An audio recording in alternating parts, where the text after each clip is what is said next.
Hi everyone. Thanks for joining us at In the Know. We're catching up with some of your favorite celebs, reality TV stars, and more direct from their homes. I'm your host, Gibson Johns, and today we're joined by Kim Petras, one of the most exciting pop stars to emerge in the past several years. Kim and I chatted about how the convergence of Pride Month and the Black Lives Matter protests have placed a bigger spotlight on the trans women of color who helped spur what we now know as Pride, as well as how she's celebrating Pride virtually this year and giving back to the queer community with the help of Sky Vodka. We also talked about her reaction to learning that Britney Spears loves her music, recruiting famous friends for her Malibu music video during quarantine, and working with Kygo on her latest song, Broken Glass. Keep listening for my full interview with Kim. Hi, Kim. How are you? How's it going? Good. I'm good. How are you? Good. Holding up as best with everything going on right now. Yeah, same. Yeah. Sure. How are you holding up with everything? I'm all right. I have a big bad eye infection, so I'm wearing an eye to look like a pirate. But other than that, I'm great. I'm all right. I hope you're recovering well. Yeah. Thank you. Obviously, there's a lot going on in the world and the country right now, and I think that it's sort of merging with it being Pride Month as well. And I know that I'm encouraged by what I'm seeing, at least on social media and on the streets, and with people just vocalizing things that haven't been vocalized before and taking action. Have you noticed any change in sort of at least the conversation around Pride specifically this month? Yeah, I mean, I think in general, Pride is actually pretty, similar, started with kind of a revolutionary, standing up to police force and stuff like that. So I think it kind of goes well with Pride, consider like Stonewall and Marsha P. Johnson and, the Black trans community. I just think there has to be a bigger focus on Black LGBTQ members this year, and there should always be, and I think we just owe them a lot. So I think it's just great that I see more, that there's more, attention on that. I think it's really good for anybody in the LGBTQ community to know that it all started with a Black trans woman in New York, Mm-hmm. Yeah, and I totally agree. I feel like I've seen Marsha's image and comments about how Black trans lives matter, like that. I'm seeing way more of that this year. Obviously, I wish I had seen more of it in the past, but it's encouraging. Yeah. It's really encouraging, I think. Yeah, I agree. So we obviously can't celebrate Pride in person at all this year either, but I'm curious how you plan on commemorating Pride this year now that, we can't really march as we used to, or we can't really celebrate as we normally would. How do you kind of plan on celebrating Pride for the rest of the month?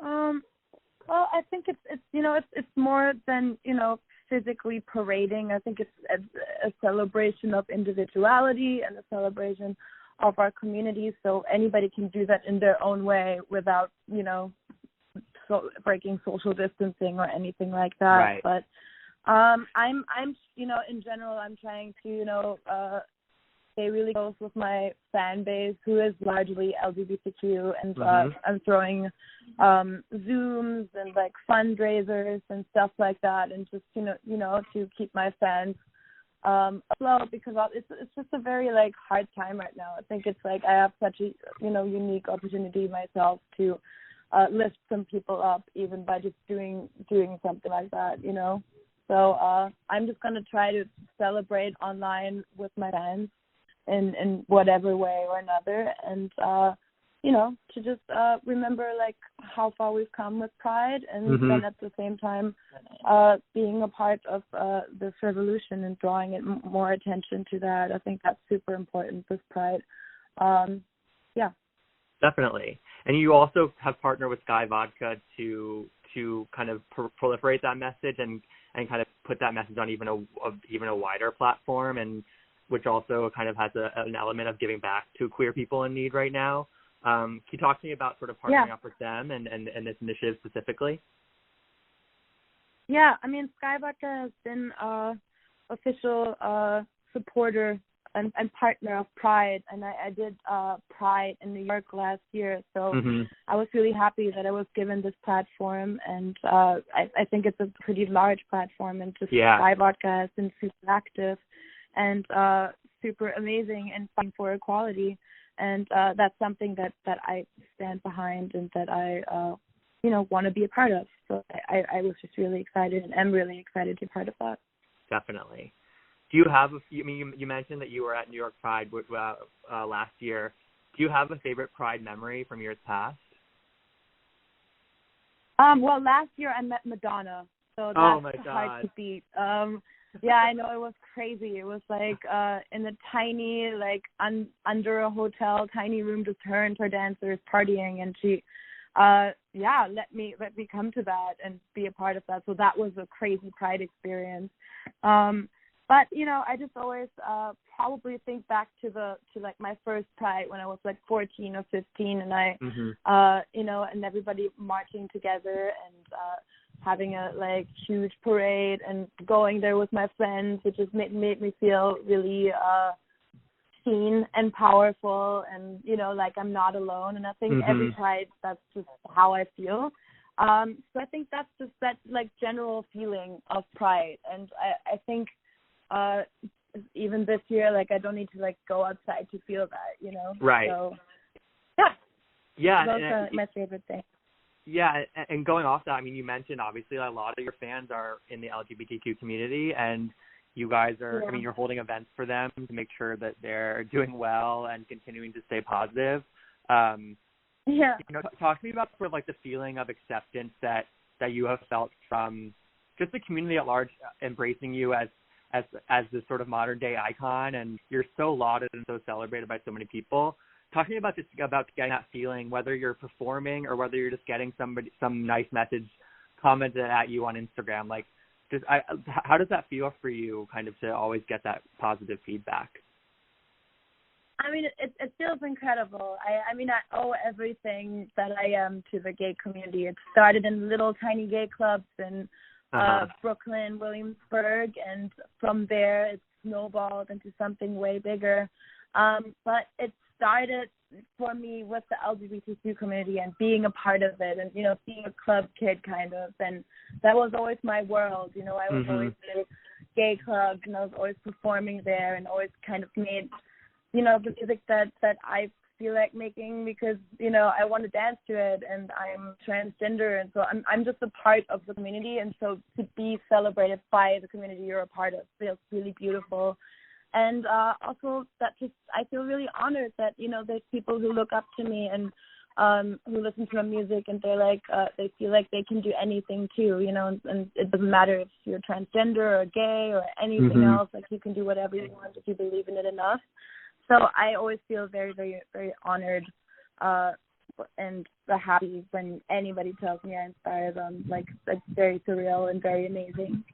Totally, and I think I've seen that personally, just watching your star rise. And I think one conversation point that I've seen a lot of people talk about is one form of progress is when we don't have to label things. In movies, if it's Love, Simon, that was a gay coming of age love story.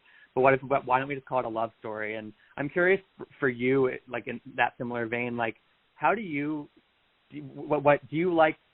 care when you're labeled a pop star versus a trans pop star? Do you think that represents progress on either way? Or I'm just curious what your sort of mentality around that is.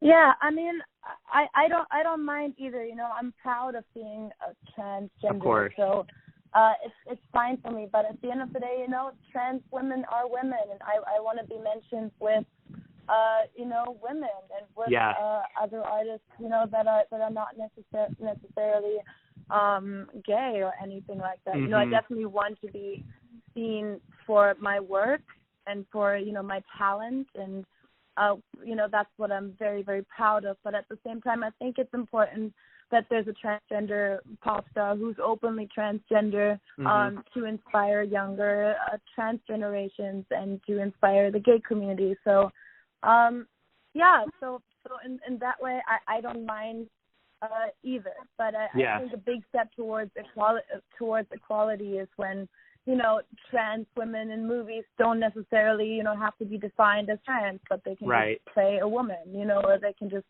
play and, don't necessarily have to be that. Or when I just get mentioned because my music is great, I think that's like a really important thing to feel as a transgender woman, to be accepted as a woman, period. So well said. And I think going off that, I think for me, like, your music does speak for itself, and it's just so much of it is just so purely like a bright spot for people. Like for me, like Malibu has been such a great song to fall back to if I'm feeling down during this time. And I think for a lot of people they could say the same. Talk to me about the reception to Malibu this spring, because it's really been in constant rotation. Thank you. Yeah, I'm just really, really happy. I think it's like one of my just very escapist, feel good songs that can just, like, I personally put it on and I'm having a good time, and I forget about my issues, or that I can't see a lot of my friends in person and stuff like that. So I felt just happy that I had it ready to go during this time, because I just think it brightened a lot of people's days. Definitely. And I think that's something that, that just I always want to do. I've always been all about escapism, and I love that about music, that it takes me, somewhere else for 3.5 minutes. Yeah, even though it's like also very important to be very present these days, I think, and, be a part of everything, and be a part of this revolution. But, why I love pop is because it allows me to forget about any of my, negative feelings or sadnesses or stuff like that. Yeah. And I think, adding on to that is the video. The video is so fun, where you had all these different people submit clips of them singing along. How did that come together? Yeah.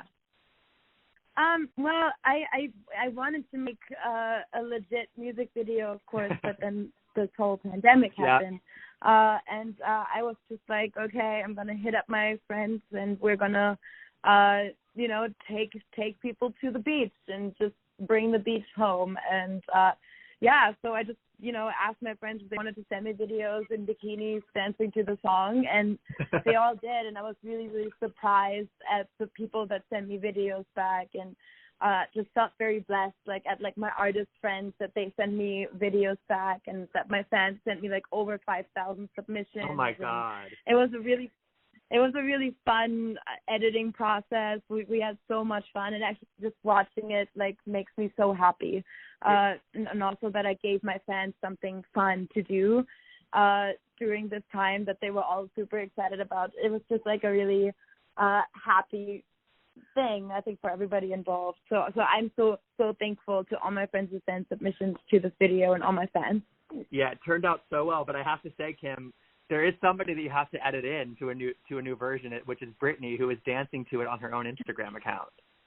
I know. I was dying. It was so crazy. I literally learned speak English because I recorded Britney's interviews and would play them again and again and again until I could say the words and understand the words. So Britney literally taught me English, and that she was dancing to that song made me I was crying. That is so such a great moment. Oh my God. I love that. Yeah, it was amazing. And you also, another amazing song that you released during quarantine, which is Broken Glass with Kygo. He released a great album, but to me, Broken Glass is the best song on that album. What was it like working with him? Thank you so much. It was, so I had worked with him a while back, and ever since then, been trying to do something together. But this song really came along because of one of my friends, my songwriter friends, Chloe Angelides, and she just wrote this beautiful song, Kygo, and just played it for me, and I was blown away, and I was like, oh my God, are you sure you want me to sing it? And she was like, yeah. And I can't really take credit for it because she wrote it, and it comes out of a real place, and a real relationship from her. But it just felt so, I could just relate so much. And, really, I write all my songs and stuff like that. But this one, I could just really feel, and felt very real to me. And so yeah, it was kind of just like a perfect opportunity. And I love, you know, whenever like my friends wrote something that they want me to sing. And Totally. yeah, so I'm just really honored to be a part of this album. I think he's so great, and I think he's just really, really good. And I think this song is like crazy good. So it's crazy so good. To sing it. Yeah, Thank you. And I'm curious, like when you collaborate with somebody as huge as Kygo, who has such like a global, massive fan base, like, I mean, I feel like part of the positive there, which is like a lot of his fans who may not know about you could be converted to fans of Kim Petras. You know what I mean? Like, discover your music through this one song, and I think that's a great entry point for so many people. Yeah, I mean that would be amazing. Yeah, I'm just stoked that I got to put, you know, 2 great songs out during this time. I think I, you know, keep my fans fed. Totally. Is Malibu part of like a bigger project? I'm assuming that you're recording. You're always recording music, but or is it just like a one-off single? Yeah, no. Right now it's part of a new era and a new sound and a new album. But yeah, I've been working kind of nonstop every day. Have a home studio set up. And yeah, I'm just really making progress, and I'm like really headed in an exciting direction. But yeah, I think gonna be part of that if I still feel like that, because it's definitely you know, it sounds like the direction I want to go into next. Totally. So yeah, let's see. Well, I think a lot of people are excited about it, Kim, and we're excited to see what else you have in store. But thanks for taking time to talk to me today, and stay safe, and I hope that your eye heals quickly. And thank you. Thank you for everything. Thank you guys so much. Bye-bye. For more stories from In the Know, go to intheknow.com. You can also follow In the Know on Twitter, Instagram, and Facebook, and find me, Gibson Johns, on Instagram and Twitter at Gibsonoma. Thanks for listening, and we'll see you next time.